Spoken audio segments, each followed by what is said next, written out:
Imagine a room filled with 42 South African women. Statistically, one of them will be diagnosed with cervical cancer in her lifetime.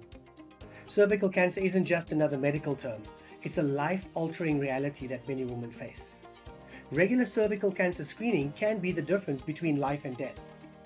And over the next few minutes, I'd love to dive into the essentials of cervical cancer screening 101 just for you. Cervical cancer develops in the cells of the cervix, the lower part of the uterus that connects to the vagina.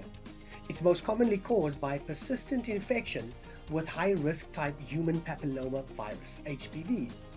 According to the World Health Organization, HPV is the most common viral infection of the reproductive tract. Early detection through regular screening can prevent up to 90% of cervical cancers. Yet many women skip these screenings out of fear, misinformation, or simply not knowing how crucial they are. Here's the shocking reality. Cervical cancer is one of the most preventable and treatable forms of cancer, yet it remains the leading cause of cancer death amongst women in South Africa. This isn't just a statistic, it's a call to action. We need to understand that screening tests are important, and there are two primary tests in cervical cancer screening. Pap smear or Pap test. This test collects cells from your cervix to look for any changes or abnormalities that might develop into cancer. HPV test. This test looks for the virus that can cause these cell changes. The general recommendation is that women start getting Pap smears at the age of 21 and continue every year if the results are normal. From ages 30 to 65, it's advised to have a Pap smear combined with an HPV test every year as well.